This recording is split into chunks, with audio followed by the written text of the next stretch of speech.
ऋषि पंचमी व्रत की कथा। भाद्रपद के शुक्ल पक्षी की गणेश चतुर्थी के बाद ऋषि पंचमी का व्रत रखा जाता है। इस दिन सप्त ऋषियों की पूजा करते हैं। ऋषि पंचमी पर कश्यप ऋषि की जयंती रहती है। इस दिन महिलाएं परिवार की सुख शांति और स्मृति के लिए व्रत रखती हैं। व्रत के दौरान ऋषि पंचमी व्रत की कथा सुनाई जाती है। ऋषि पंचमी कोई त्योहार नहीं है, बल्कि महिलाओं द्वारा सप्त ऋषियों यानी 7 ऋषियों को श्रद्धांजलि देने और रजस्वला दोष से शुद्ध होने के लिए रखा जाने वाला एक उपवास दिवस है। एक समय राजा सिद्धार्थ धर्म का अर्थ जानने की इच्छा से ब्रह्मा जी के पास गए और उनके चरणों में शीश नवाकर बोले, हे आदिदेव, आप समस्त धर्मों के प्रवर्तक और गुण धर्मों को जानने वाले हैं। आपके श्रीमुख से धर्म चर्चा श्रवण कर मन को आत्मिक शांति मिलती है।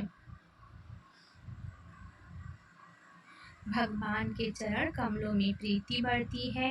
वैसे तो आपने मुझे नाना प्रकार के व्रतों के बारे में उपदेश दिए हैं। अब मैं आपके मुखारविंद से उस श्रेष्ठ व्रत को सुनने की अभिलाषा रखता हूँ, जिसके करने से प्राणियों के समस्त पापों का नाश हो जाता है। राजा के वचन को सुनकर ब्रह्मा जी ने कहा, हे श्रेष्ठ, तुम्हारा प्रश्न अति उत्तम और धर्म में प्रीति बढ़ाने वाला है। मैं तुमको समस्त पापों को नष्ट करने वाला सर्वोत्तम व्रत के बारे में बताता हूँ। यह व्रत ऋषि पंचमी के नाम से जाना जाता है। इस व्रत को करने वाला प्राणी अपने समस्त पापों से सहज छुटकारा पा लेता है। सतयुग में विदर्भ नगरी में शिवनजित नामक राजा हुए थे। वह ऋषियों के समान थे। उन्हीं के राज्य में एक कृषक सुमित्र था। उसकी पत्नी जयश्री अत्यंत पतिव्रता थी।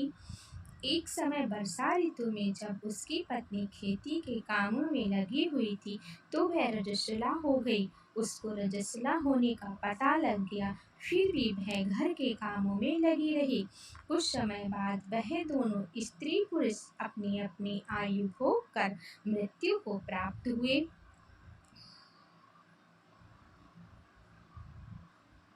जयश्री तो कुतिया बने और समुद्र को रजस्वला स्त्री के संपर्क में आने के कारण बैल की योनि मिली, क्योंकि ऋतु दोष के अतिरिक्त इन दोनों का कोई अपराध नहीं था। इसी कारण इन दोनों को अपने पूर्व जन्म का समस्त विवरण याद रहा।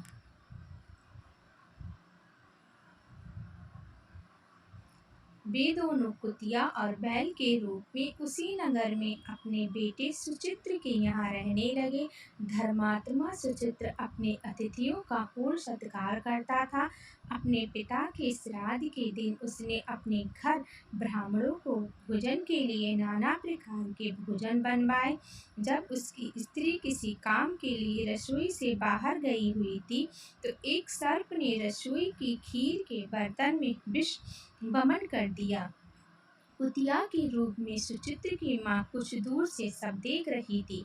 पुत्र की बहू के आने पर उसने पुत्र को ब्रह्म हत्या के पाप से बचाने के लिए उस बर्तन में मुंह डाल दिया। सुचित्र की पत्नी चंद्रवती से कुतिया का एक कृत्य देखा ना गया और उसने चूल्हे में से जलती लकड़ी निकालकर कुतिया को मारी। बेचारी कुतिया मार खाकर इधर उधर भागने लगी। चौके में जो जूठन आदि बची रहती थी, वह सब सुचित्र की बहू उस कुतिया को डाल देती थी, लेकिन क्रोध के कारण उसने वह भी बाहर फिकवा दी। सब खाने का सामान फिकवा कर बर्तन साफ करके दोबारा खाना बनाकर ब्राह्मणों को खिलाया। रात्रि के समय भूख से व्याकुल होकर वह कुतिया बैल के रूप में रह रहे अपने पूर्व पति के पास आकर बोली, हे स्वामी, आज तो मैं भूख से मरी जा रही हूँ। वैसे तो मेरा पुत्र मुझे रोज खाने को देता था, लेकिन आज मुझे कुछ नहीं मिला। सांप के विष वाली खीर के बर्तन को अनेक ब्रह्म हत्या के भय से छूकर उनके ना खाने योग्य कर दिया था। इसी कारण उसकी बहू ने मुझे मारा और खाने को कुछ भी नहीं दिया।